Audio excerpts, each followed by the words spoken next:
Good morning, y'all. It's Kimberly Denise here, also known as Fat Girl Freestyle.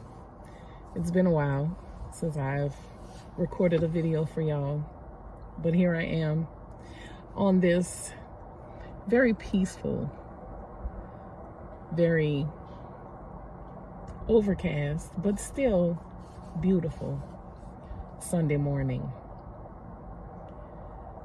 I wanted to get into, once again, the story that I told on live. I guess I was live maybe a week or so ago. And I talked about a story one of my passengers told me. As you all know, or some of you may be new here and don't know, but I do drive rideshare on occasion in the city of New Orleans. So I meet all kinds of people who have all kinds of stories to tell.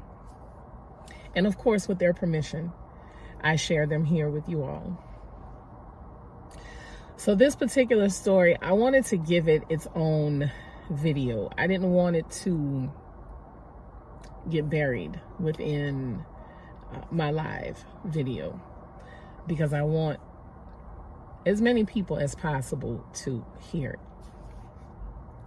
So let me start off by saying this.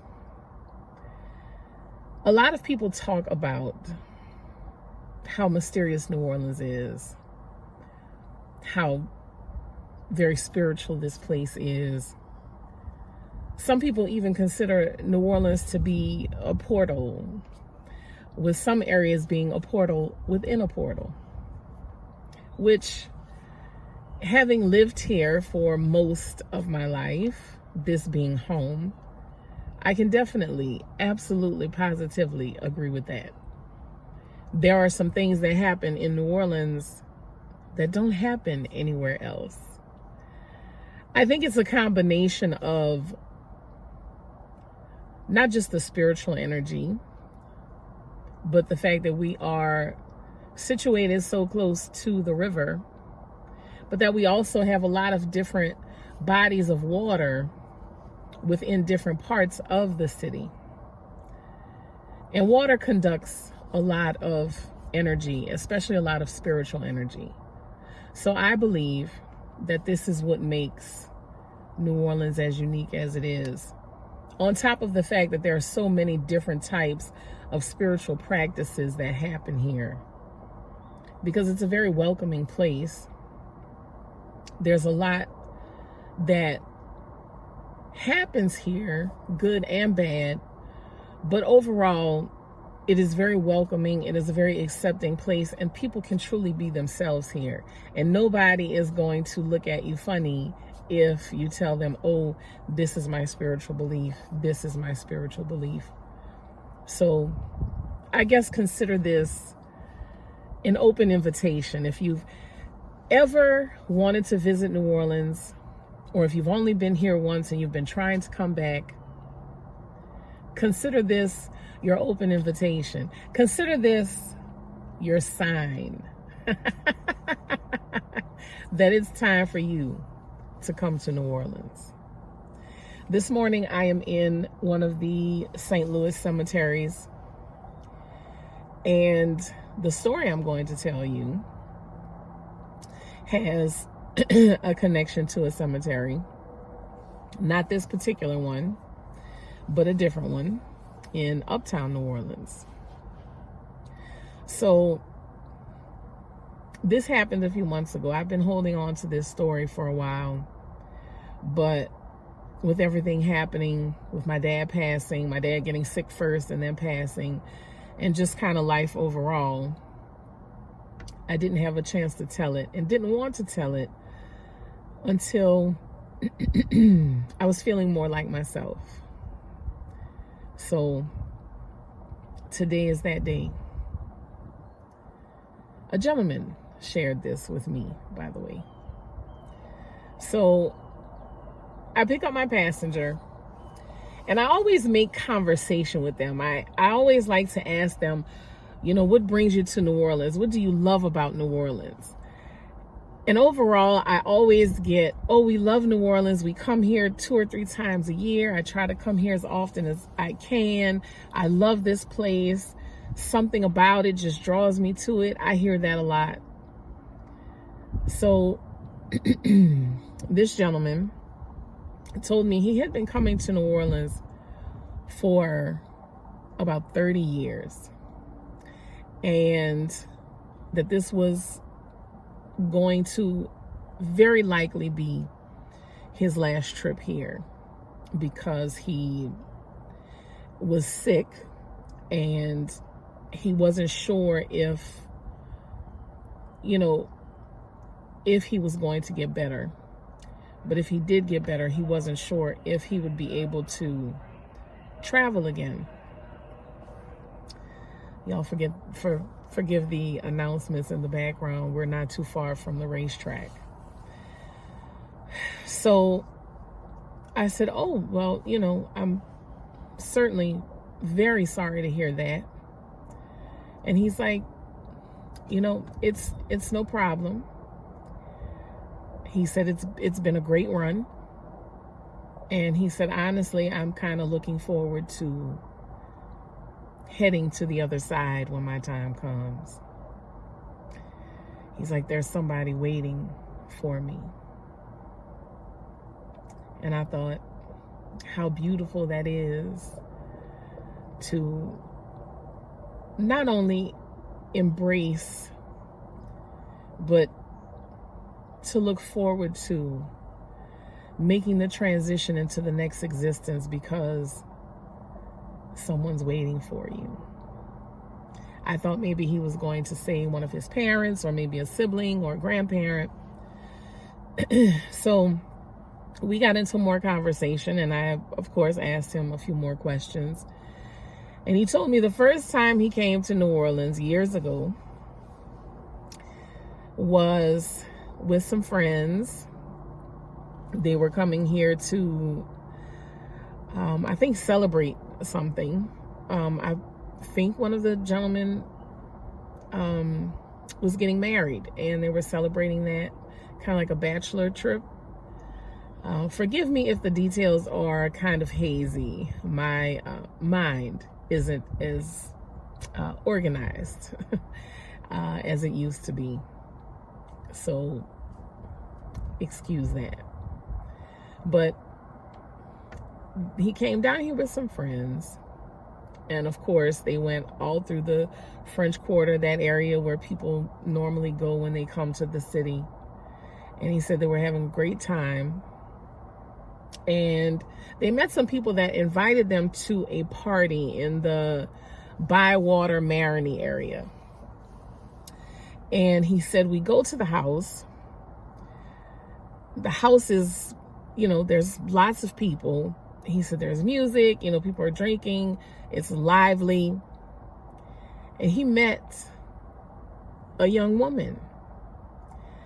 And he said, when I saw her, I knew there was something about her. There was something that drew me to her without words or without any motion to come over or anything like that. He's like, it's just kind of, we saw each other and we started getting pulled together. He said, I know it sounds strange. He's like, this whole story is gonna sound strange. I said, sir, I met a vampire.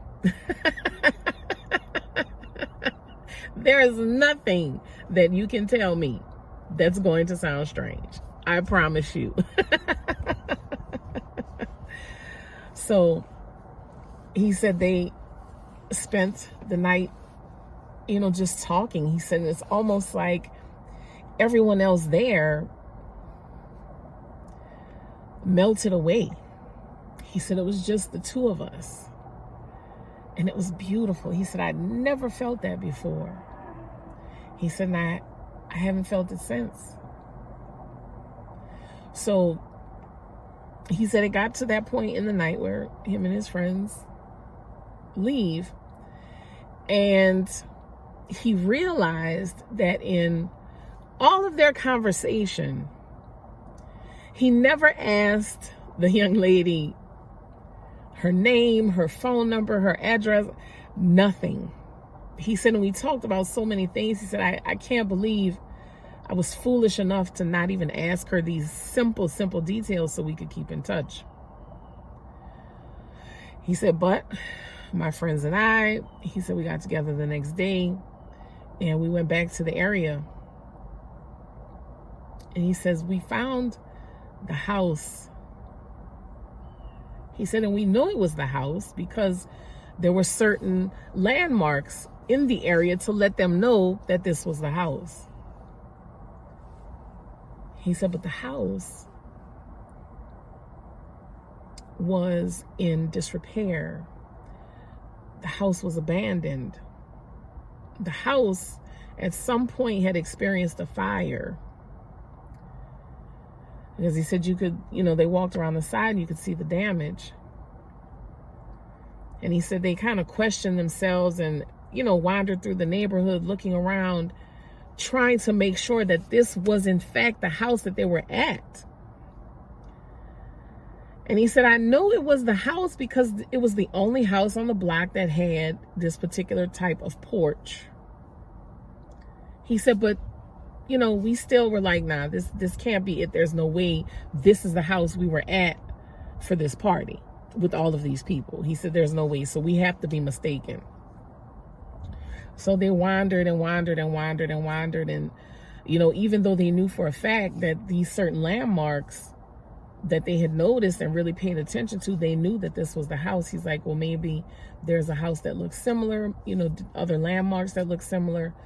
So he said, we just kind of spent, hours just wandering through this area. He said, but we always came back to this particular house. He said, we knew this is where we were. He said it was the strangest thing. And they were just all kind of dumbfounded. And then they started thinking, okay, well, maybe somebody slipped something in our drink. We were hallucinating. We had to have been drugged or something happened. But there were too many details that each of them remembered. So there was really no explanation for why this even occurred. But he remembered the young woman that he met. And he said, I could not get her out of my head. He said, more importantly, I couldn't get her out of my heart. I had to find out who she was and where she had gone to, is what he said. So I can't recall if he stayed or if he left with his friends and ended up coming back. But he ended up,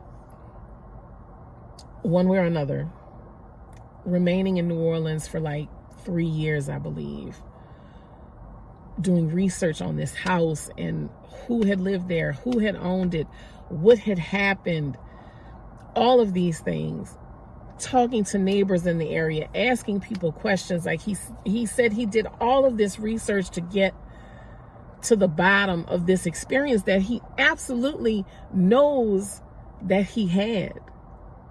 But y'all, this is not the first time I've heard this. I've heard many people say that they've come to New Orleans, been to a place, had a great time.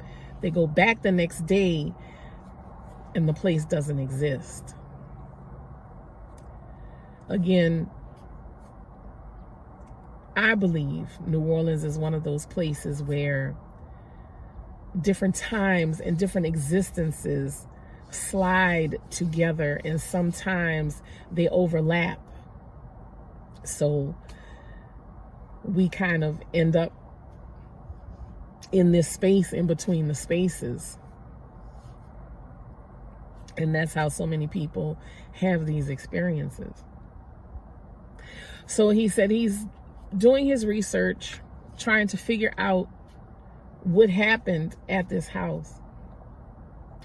And eventually, he comes across a neighbor, an older gentleman, and he's asking him about the house. And he says, yes. He says, I know exactly what house you're talking about. He said the house has been empty for, it had been years at that point. I mean, double-digit years at that point. So, a long time. And he asked him, what happened. And he said, well, there was a family that lived there. There was a fire that broke out at the house. I can't recall if he told me, if the gentleman told him what caused the fire or not. But there was a fire that broke out. And one of the daughters died in that fire. And I believe he said her name was Victoria. And my passenger said he started describing the young lady that he met. And the gentleman told him, he said, yeah, that's the young lady who died. And he said he, at that point, was totally speechless. And just could not believe what this gentleman had told him. He said it had to be, the information had to have been incorrect. He's like, there's no way. So I think he says he went to the library and did some research on some old newspaper articles. Because, back in those days where he's, we're talking 30 years ago, you had to go and search through like all these microfilms, and you're rolling, on this screen, and you're like just rolling past all this stuff. So it's a lot of detailed research that you had to do to find these old news articles. So eventually, finally, after being here for 3 years or however long he was here, he finds the article talking about the fire and Victoria, who passed away in the fire. He discovered where she had been laid to rest, and he went to her gravesite to pay his respects. And he said, I have been coming here every year for her birthday, for the anniversary of her death. He's like, I keep her gravesite clean. I bring her flowers. I sit here and I spend time with her. And that's where I was bringing him to one of the cemeteries in uptown New Orleans where she was laid to rest. He said, this is going to be he said, hopefully not my final visit to her. He said, but I'm thinking it'll probably be my final visit to her on this side until I see her in the next life. He said, I love her. I'm in love with her. He said, and I know that sounds so crazy to tell you that I'm visiting a woman that's been long deceased. I've never met her in real life. He said, but I did meet her. I did spend time with her. I did make a sincere connection with her. And he said, it's very possible that we were connected in another life. And that's why I feel so strongly about her. He said, but I am sad that this is probably going to be the last time that I come to see my two loves. He said New Orleans and Victoria. He said, I understand the concept of life. Like this is where we exist. This is the quote unquote real thing. He said, but is it? Is it the real existence? Or are there many existences within this existence and they're all real? I thought, you know, I don't know. I said, I'm still trying to figure that out and discover for myself, but I guess in the end, we all have our answers. And he told me, I'm looking forward to getting those answers. He said, but most importantly, I'm looking forward to seeing her. And he thanked me for the ride. And he got out and I watched him walk until eventually I lost sight of him. He disappeared. And I just kind of sat for a few minutes after he got out of my car. And I had to think to myself, was that interaction just real? Was he a real person? I mean, of course, I accepted the ride. So I knew that part of it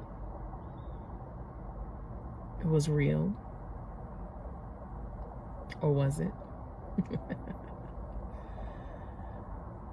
But it just left me wondering and thinking, how real is this existence, this that we call life? And when we pass, when we make that transition, what is really on the other side? Do we go to sleep here and wake up renewed and refreshed? Or these cemeteries that we eventually end up in, are they just reminders of who used to be? But then, aren't they still? There really is no used to be, because we still exist somewhere. Maybe not in this space as we would like, so that we could be with our loved ones, but in another space we exist. So I guess there's never really a used to be or a did exist, or because we all stay alive somewhere with somebody, some kind of way, whether here or on the other side. And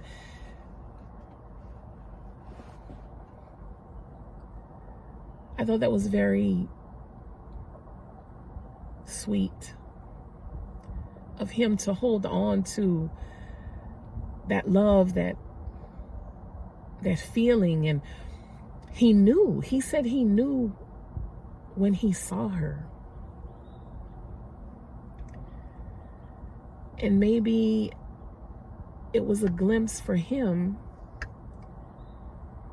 of what was to come. I think about that passenger quite often, and I hope he's okay. I hope he gets back to visit his two loves, but